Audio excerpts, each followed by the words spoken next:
Hey and welcome back to the channel, this time to a recipe from southern Thailand. If you like hot fragrant curries, this is one for you as the soup contains no coconut milk. Its curry paste contains both dried and fresh chilies and a fair amount of black pepper to give it its heat, but it's still a little sweet and fragrant from the kaffir lime leaves. So I'll shut up and we'll get on with it. Here's the ingredients list. I'll put this in the section below so you can copy. Now our first step is purely optional. I'm just going to scald our pork ribs in boiling water and then just bring it to the boil just for a couple of minutes. It is optional, I just think it makes a cleaner sauce. The scalding just gets rid of any impurities and any scuzzy bits that we might have on our pork. So we're just going to let this scald and bubble away just for a couple of minutes. Then we can drain them, and then we're going to give them a wash just to make sure that we get rid of all of those contaminants that come out and would have made a mess of our curry. Then drain them well and set them aside because we're ready to start the curry. And now we can fry off our paste, so I'm just going to add a little bit of oil, just a teaspoon or two at the bottom, into a medium hot kind of pan. And I'm now going to add our paste.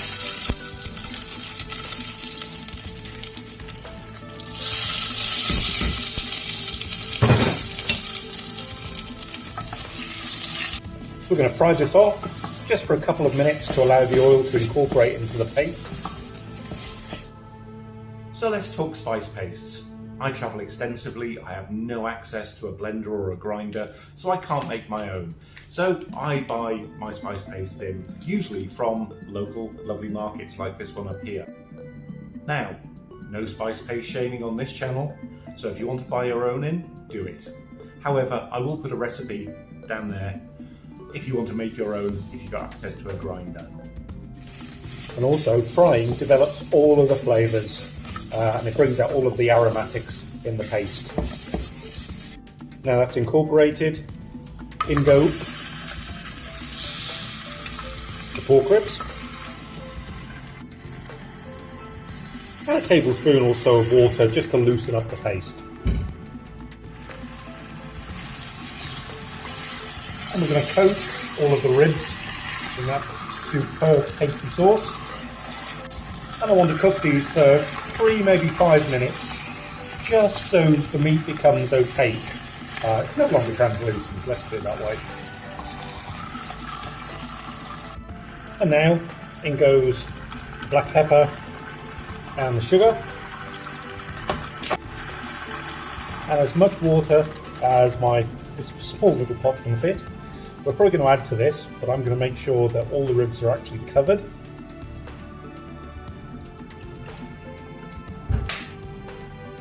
And there's 3 tablespoons of fish sauce.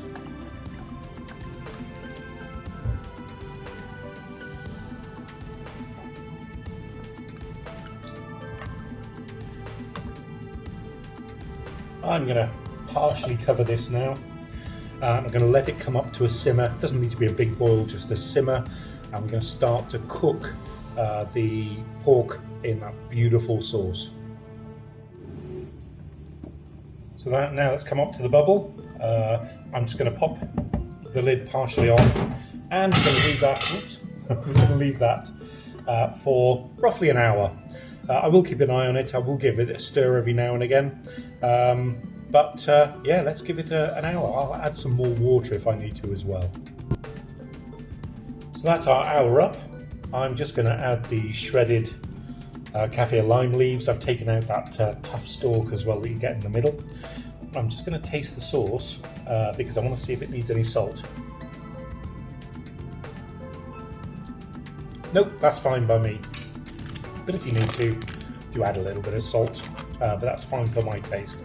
Now give it a stir and give it another 30 minutes. I've just increased the temperature slightly just to bubble it away and to thicken the sauce a little, but this will be a soupy sauce. And there we go, soup's reduced a little bit and the meat looks lovely and tender, so I think we're ready to serve. And there we have it, fall off the bone ribs coated in that hot and umami soup. absolutely scrumptious. Well, I hope you liked that video. If you did, give it a thumbs up so YouTube knows, and hit the subscribe button to see new recipes and food videos as they come up. So until next time, bye!